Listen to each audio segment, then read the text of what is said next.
Next, we have Maria from the Consulate of Mexico. She's going to be talking about labor rights. And let me introduce her and let you know a little bit more about her. Maria Ruiz is originally from Guerrero, Mexico. She holds a bachelor's degree in international relations from the National Autonomous University of Mexico, UNAM, with a specialization, there we go, in politics and diplomacy. She had also completed postgraduate coursework focused on strategies aspect of relationship between the United States, Canada, and Mexico, sustainable development, and international law concerning refugees and the protection in Mexico. After graduating, Maria joined the Institute for Mexicans Abroad of Mexico Ministry of Foreign Affairs. In 2018, she started working at the Consulate of Mexico in Salt Lake City. For 3 years, she led the Community Affairs Department, where she implemented and coordinated programs in health, education, and finance, each aimed at supporting the integration and empowerment of Mexican and Hispanic communities in Utah. In 2024, she became part of the Consulate Protection Team. Please welcome Maria Ruiz.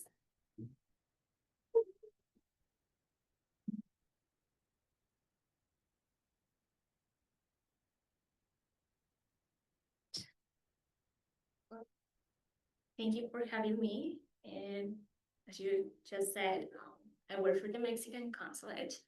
And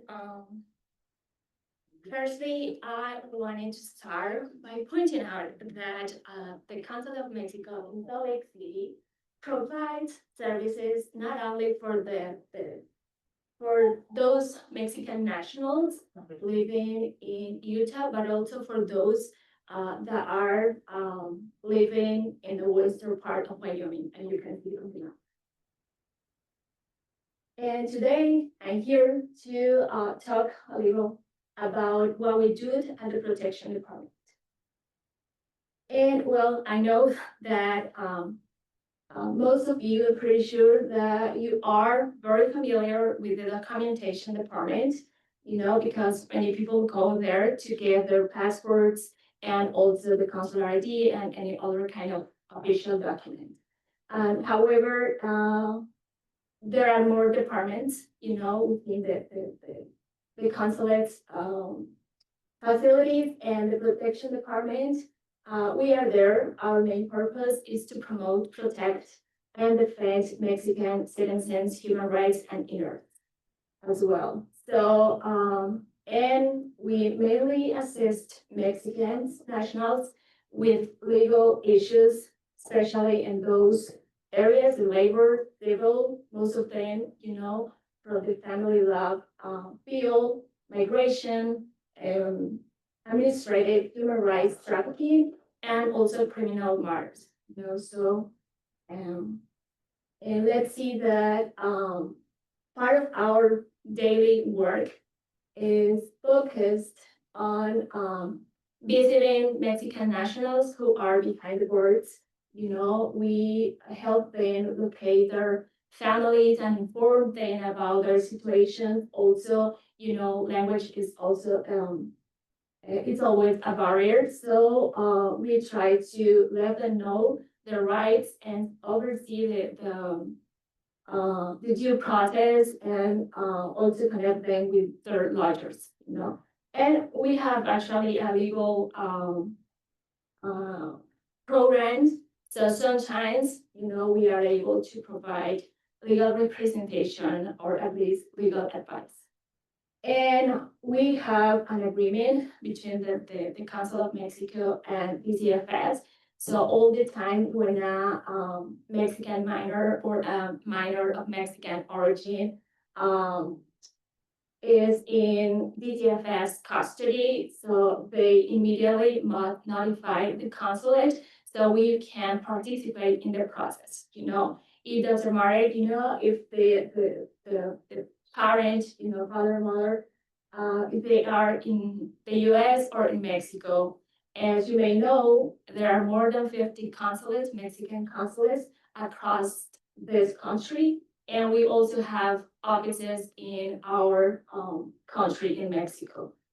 And we also have a program for those, we know that sometimes family members, they pass away. So they want to send their human remains back to Mexico.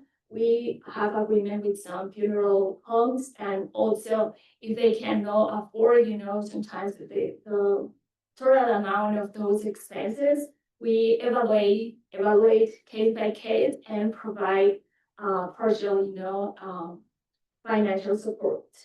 And for those that are, struggling and in case of short-term hardship, we also provide financial aid. Most of them, I could say that are people who were victims of crime or are, in a vulnerable situations. And for those that are victims of crime, we guide them in the process, to report, to the local authorities, police departments, also providing information about those available resources in the community, including, connecting them with the victims advocate, and any other additional resources. So, and one thing that also I highlight when we talk about the protection department is that we don't need an appointment. You need an appointment to go to the documentation department, but that's not our case for the protection. And one thing that I also, I love highlighting that people should know that regardless our immigration status or nationality, we have rights. We have labor rights and also human rights. And what do we do? Well, we visit workplaces to provide information about labor rights. For example, we also inform workers that what is the minimum wage in Utah, and that they have the right to receive their salary on time, and for the number of hours worked, right?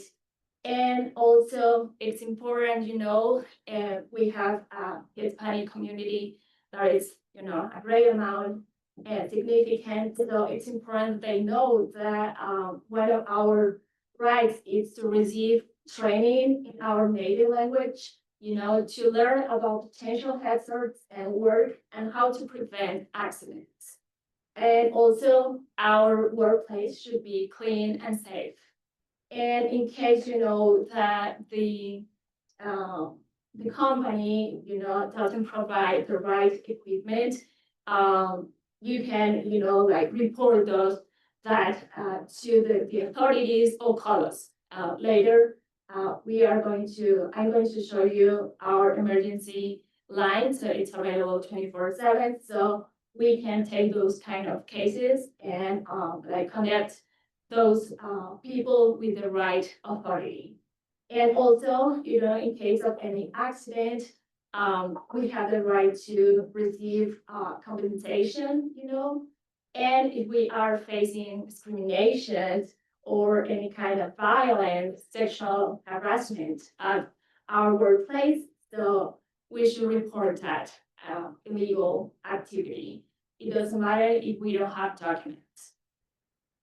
And, especially in this region, that we sometimes experience extreme weather. So it's important that they know, what to do and what things they can ask for at their workplaces. It's essential that workers know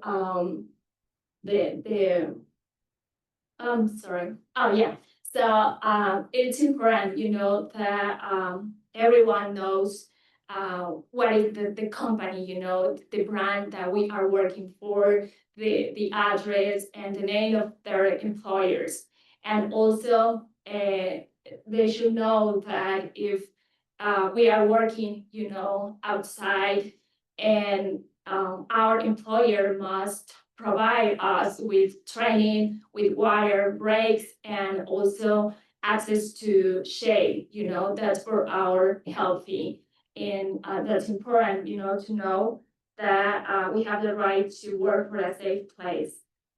And it's important, given that sometimes, especially in winter, I'm gonna say, or even in summer, that we keep an eye on the weather forecast, so we can prevent any kind of accidents.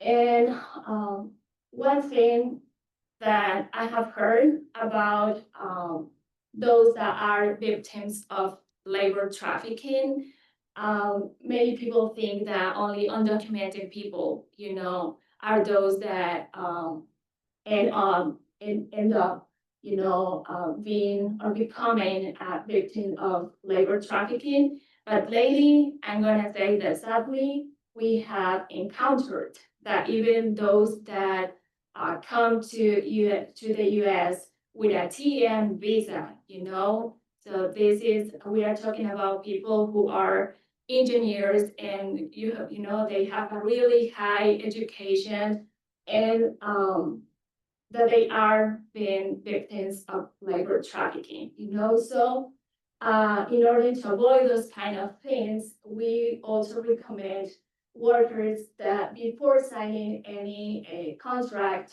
make sure that they know the following, the employer's full name, working conditions, salary and hourly wage. And please don't use a nickname, please use the real name and read carefully all the time any paper. And if you don't understand that document, please call us or go, to someone who can help you. And this is very common that happens, that the companies, ask for money, in order to provide that job position. So that's illegal, so please report that. And when nobody can, retain your identification documents or visa. Those are some pictures, that when we go to those workplaces, greenhouses, and to provide information. And lately, due to what is going on, so we have received many questions about this new collaboration, between federal authorities. And so we decided to include, accurate information, so I just wanted to say that this agreement between IRS and ICE, and through this collaboration, those, ICE and IRS, they are going to be collaborating. However, it's important to highlight that ICE will forward the names and addresses of immigrants living in the United States without legal status who have final orders of deportation. So important, because they were like, hey, so I just want to know if I have to stop paying taxes, so because maybe they can send me back to Mexico and my family is going to be, alone here, and those kind of concerns, so valid concerns. However, no, one thing that we wanted, to highlight is that that collaboration is going to, let's say, affect just those that have final, deportation orders. And everybody, here and everywhere, I'm gonna say, if you work, you have to pay taxes, right? So don't stop doing that. And let's move on our labor cases. And how do we help with labor rights?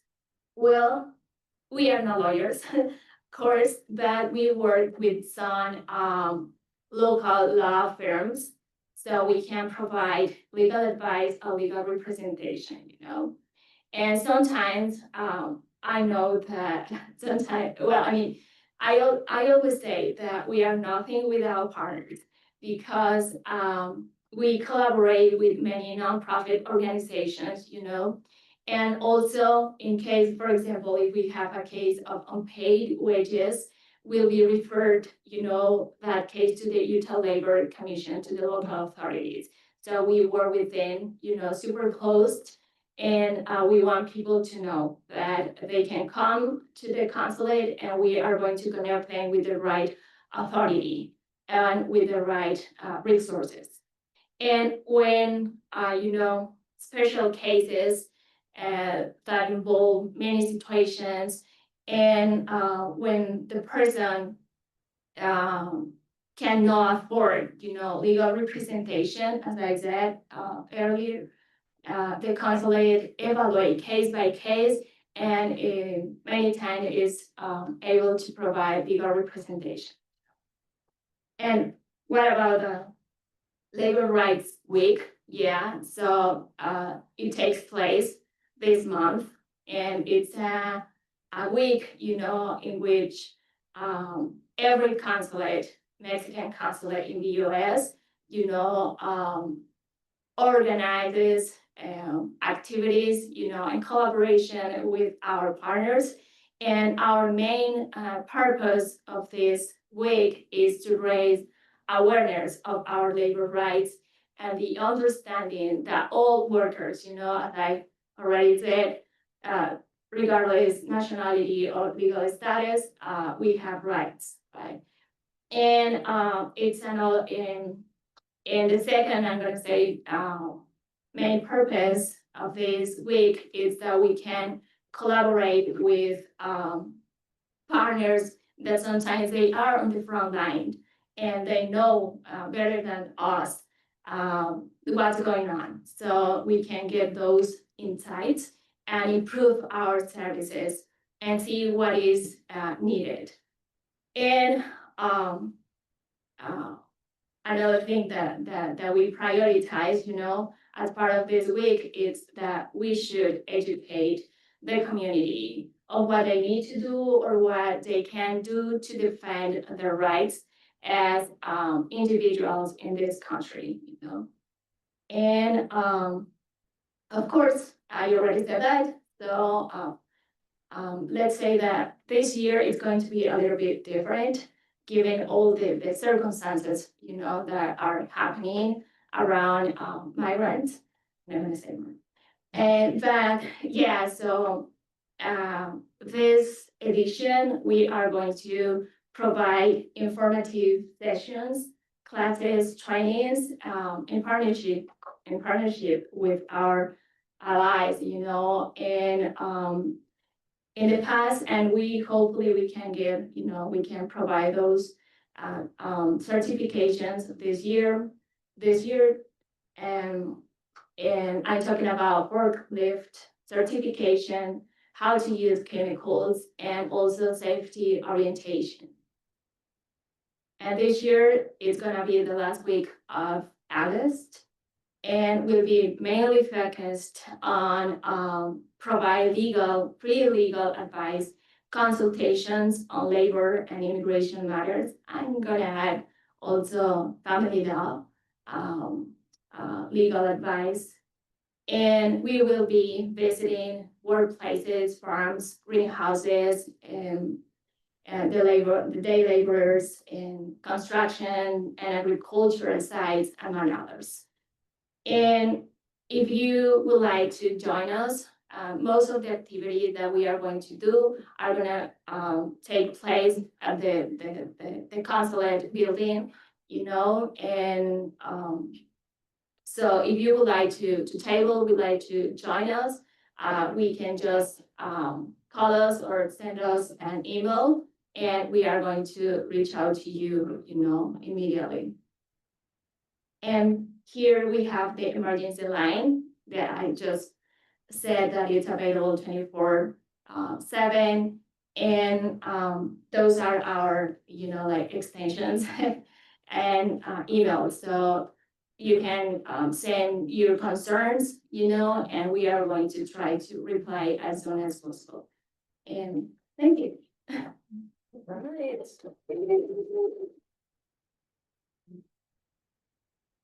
Right. have a question for you. I was talking to you and Mary, before you started, this presentation.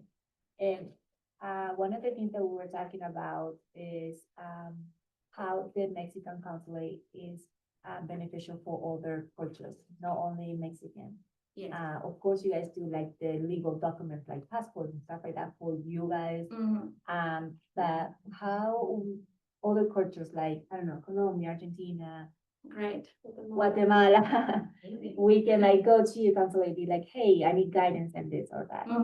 Great question. Actually, I mentioned that you don't need an appointment to go to the protection department. And also you don't need an appointment to go to the community affairs or community outreach department. So, let's say that since the new administration started, we have been, like going to different places across the state. So, to bring, like updated information. And we call it Know Your Rights workshops. And people, regardless any nationality, they can come. If you say that we are going to be, in St. George, actually we are going to be in St. George this month, and or Moab, or they can come, and also let's say at the consulate, there is a health window, there is a educational window, and a financial one. So we work with some community organizations, but they can go there and get information about how to open a bank account, and also how can I improve my credit score? How can I, apply for housing, or those kind of activities. Actually, the health window provides daily, on a daily basis, screenings, health basic screenings, such as, like glucose and cholesterol. And so, and also, they have like a list of all the local clinics and community health centers where people can go there, and get medical attention at a low cost or even free, So you don't have to be Mexican, to use those resources. So please come to the consulate. You don't need an appointment. And also as part of the health, part of the educational window, we work with Centro de la Familia, and maybe you have already heard about, their work. And they provide information about how you can continue your education, how to take ESL classes, how to apply for scholarships if you are a DACA, and how you can, like, sometimes people that are victim, of domestic violence or any crimes, they, like just fled their places, their homes, and they don't have, that information. Where can I go? Where can I access to the health system, or even how to apply for a new job position, right? So they can go there and obtain information about those resources. Yeah. Well, thank you so much. I have a quick question. Yeah. So you mentioned that the Mexican nationals are here working regardless of immigration status. They're contributing and paying taxes. How many working Mexican nationals are in Utah? Good question. No, but I don't have updated information. However, I know that Hispanic population in Utah is almost 400,000, so it is a significant individual population. And we have here people who come to work, in construction and agricultural fields, also for services. And people, as I said, with a really high education, engineers, software engineers, mechatronics engineers, and even those that are undocumented, they pay taxes. So just your question reminds me, I like, like writing things, and I participated with a, let's say, an essay, and I talked about, and I called this article Despierta America, like Wake Up America, because what I see is that many people don't know all, the amount of money, that undocumented people pay, as workers to the state, as taxpayers. Yeah, so I don't have, let's say, how many workers, but we are, significant amount. And, well, thank you so much.